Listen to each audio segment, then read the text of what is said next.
Well, we can now welcome to the program Halyna Yanchenko, a member of parliament in Ukraine. Thank you so much for taking the time to speak with us here on France 24 today. Now, you're in the capital, Kyiv. How have lawmakers such as yourself been sheltering there? I should say that I have woke up yesterday at 5 a.m. 5 a.m. because of the sounds of explosion in Kyiv. And we are living in this kind of hell in the capital city of European country, starting with yesterday like night.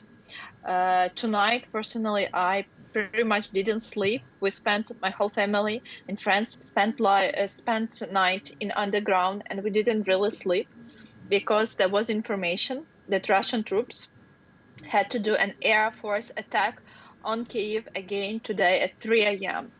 They are acting like rats, attacking our cities at night, also attacking them at the daytime. And what is the most horrifying thing is that they are attacking civilian objects and civilian buildings.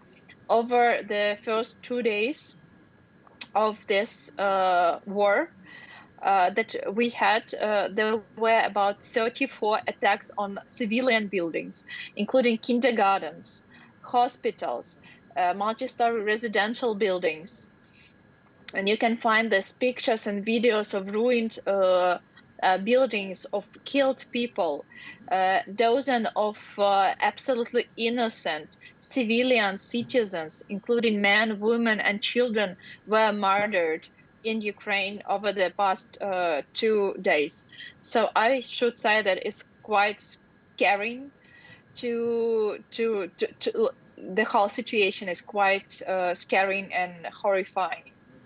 Indeed, and I'm so sorry that you are having to experience this. And I'm wondering, as a lawmaker, as a member of parliament, have your constituents been contacting you at all?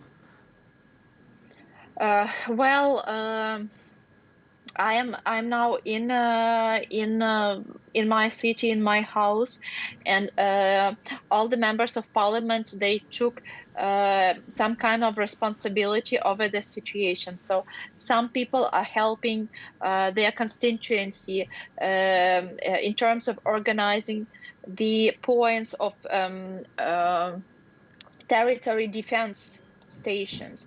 Personally, I have started to coordinate the citizens who are running away from the eastern regions and central regions to the west. I'm coordinating an initiative called Прихисток to help other Ukrainians in western regions to open their doors for Ukrainian flees. Also, I do a lot of information coordination work. So we have divided like who is doing what in our fraction and in the parliament. I should say you that parliament and authority are very united. We don't have power and opposition anymore. Each member of parliament feels himself or herself a member of the country facing Russian aggression, facing Russian war, and facing absolutely crazy Putin. We don't know what to expect from him. But what we are seeing, what we are experiencing over these 2 days, it's really horrible. Ukrainian cities all over the country are under air attack. They are bombing. Russian tanks have crossed Ukrainian borders, and they are killing people as well and ruining buildings. So, in these terms, it's very important for European countries and for the leading countries in the world to react immediately.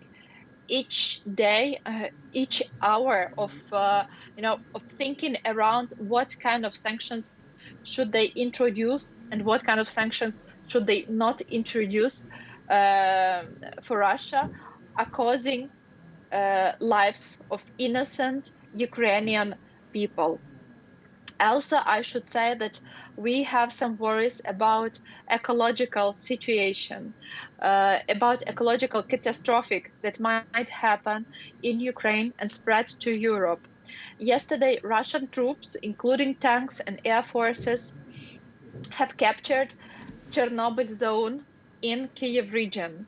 They captured that zone because it's the closest to Belarus, and they decided to use that zone as a platform to fight with Kyiv. And Chernobyl zone is a closed territory with the biggest in Ukraine and biggest in Europe nuclear plant. And they keep all the forces there, air force, tanks and stuff, and we are afraid if they continue messing in that zone and neighboring regions, if Europe doesn't stop Putin, then it might cause ecological catastrophe for the whole European continent. Moreover, I should add that our state rescue services identified and measured that the level of radiation has grown today compared to the day before. So this risk is really high, and we have this concern not only for Ukraine but for the situation in the whole Europe. Europe should react now. No time to wait. No time to bargain with Putin. Europe should react now. Two things are the most important at the moment. Number one is block Russia from SWIFT. We are very disappointed that some European countries, uh, whether because of corruption or because they are not courage, they are still thinking that maybe Russia should not be blocked from SWIFT. But believe me, Russia should be blocked from SWIFT now. Uh, Unless this is done, Russia will keep having money to fund war against Ukraine, to fund war in a European country, in a European continent. So block Russia from SWIFT now.